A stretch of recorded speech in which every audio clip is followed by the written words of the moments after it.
Rachel. If you're new here, welcome, and if you're not, welcome back. I want to dive straight into lockdown coping strategies. Although we're relatively back to normal in our bubble here in New Zealand, there are plenty of people struggling worldwide. We're all experiencing the stress of the pandemic in different ways. Some are on the front line, dealing with the risk head on every day. Some are in their personal bubble alone, feeling isolated. Some are roaming pretty freely in a national bubble like here in New Zealand. Some have had minimum impact to their circumstances, while some have had maximum impact. Whatever your circumstances, a mindfulness practice and mindset can help you navigate these uncertain times.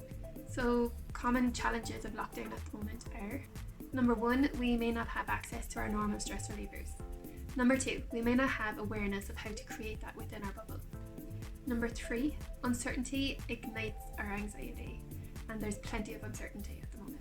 Number four, we can't control everything in our bubble, and it's hard to take space from it. A lot of our anxiety and our depression comes from visualizing worst case scenarios, or dwelling on all that is lost in our lives.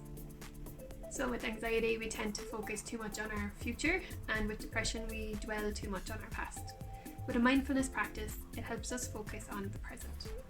It helps us manage these thoughts and feelings of despair and worry for what they are, thoughts and feelings. Thinking is a great tool for us to have when we need to problem solve and plan throughout the day, but it's not something we need to have in constant replay over and over in our mind. We need to create a foundation of wellness through healthy habits. There's certain things we can't control at the moment, but there's empowerment in the things that we can control. If we go back to the basics of what wellness is, then we can surely create a piece of it in our own bubbles. At the moment, it's easy to get caught up in unhealthy, mindless habits out of boredom and comfort. I've put together 11 tips for you to take away. You may be weary of hearing all the generic stress release tips at the moment, but what I find useful for my motivation is to understand why these things are important, even though they're very simple. Tip number one, get real about your challenges. What are you struggling with? There's no shame in reaching out for help to get tools that you may not have needed before. If you had a broken leg, you'd go see a doctor. If you're struggling with your mental health, why not get the tools by reaching out to a counsellor? Tip number two, be kind to yourself and to others. These are unprecedented times. Our everyday lives have been affected by higher than normal levels of uncertainty and stress. For most people, they've never had to sit down and think about how to manage stress. In general, their day-to-day schedules and routines provided that stress release naturally.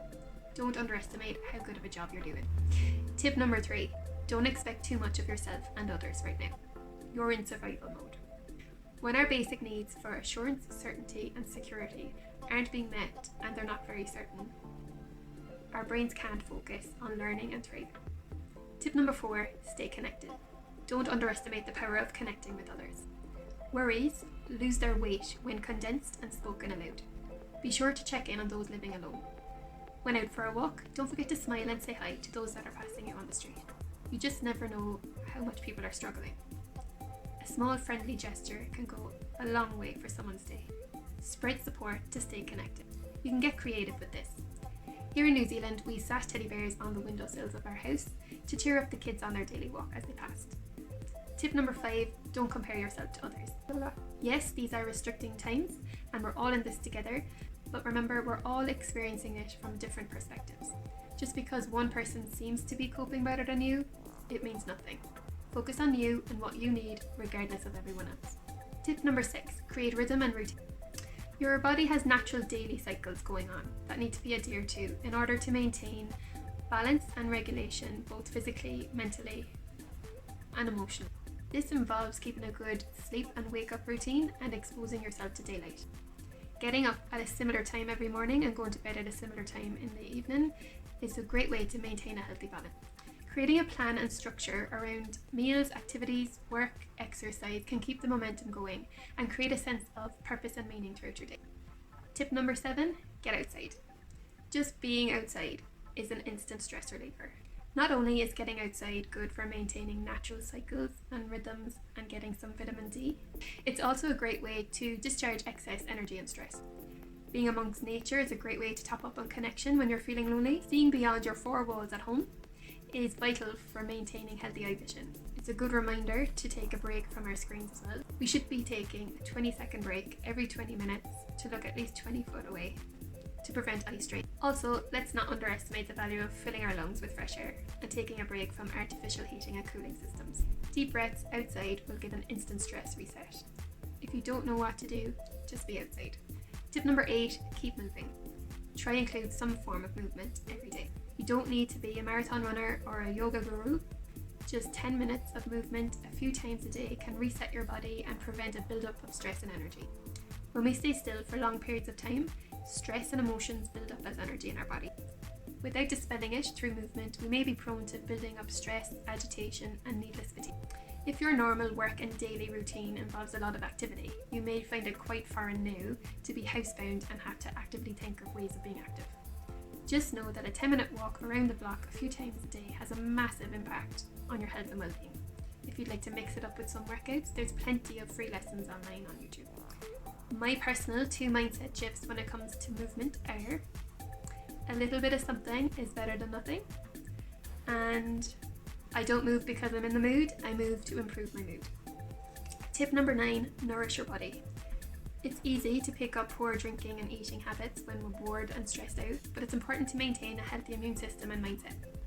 We can do this by consuming nourishing whole foods and reducing our alcohol, sugar and processed food consumption. If you find yourself bored, there's no better time to explore new recipes in the kitchen. Number 10, if in doubt, pretend like you have it. A big stressor for people at the moment is the uncertainty around what do you do if you think you have COVID but you haven't had confirmation yet. If you suspect that you've been in close contact with someone who is sick and has tested positive with COVID, you may be overwhelmed by all the information available. If in doubt, the best thing you can do for yourself and those around you is to behave like you have it until you've had confirmation. Stay in your bubble, don't go outside, don't mingle with people, keep washing your hands, wear your mask, clean down your surfaces. My final tip is tip number 11, and it's for anyone that's feeling panicky. When we're panicking, we feel like our safety has been threatened in some way. If you can imagine an alert system in your brain where the button has been switched on and it doesn't know how to switch itself off. First things first, create a safe place. That could be a tricky one to figure out when your safety isn't being compromised by something physically coming at you. Here's a few things you can do in order to create a safe place when we're stuck in our head and surrounded by uncertainty. Number 1, take a break from the things that stress you out. If you find you're being triggered by information about COVID, try taking a break from the news and conversations about COVID. If that means communicating with the people around you that you just need a break from thinking about it, you need to do it. Once we take a break from the stimulators of stress, allow your body to settle down. Emotions, by nature, come and they go. If you find yourself stressed and wound up, by just taking a step back, our emotions will naturally settle. Think of a snow globe. If we stop shaking the snow globe, the snow naturally settles to the ground. And tip number 3 for creating a safe place is taking deep breaths. There's a whole chemical reset that's happening when we slow down our breathing.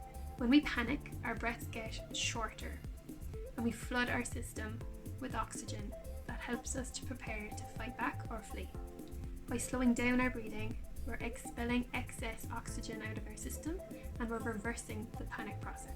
Start with a long breath out to expel that extra oxygen. Hold it and then slowly breathe in and hold it. The important thing to note is our out breaths need to be longer than our in breaths to slow it right down. An example would be breathe out for 6, hold for 3, breathe in for 4, and hold for 3, and repeat it. Hopefully these tips can help you in some way. Please feel free to share them with anyone that you think may need them. My hope with this channel is to build a library of free content for you to build your awareness and build your mindfulness practice. If you or anyone that you know wants extra help, I've created a 3-week free course that's available. I've put the details below in the description box. If you like this video, please let me know and give it a thumbs up. If you have any questions, please put them in the comments below, or you can contact me. My details are in the description box below. If you want to stay updated on my next video upload, don't forget to hit the subscribe button. Bye for now, mind yourself and each other.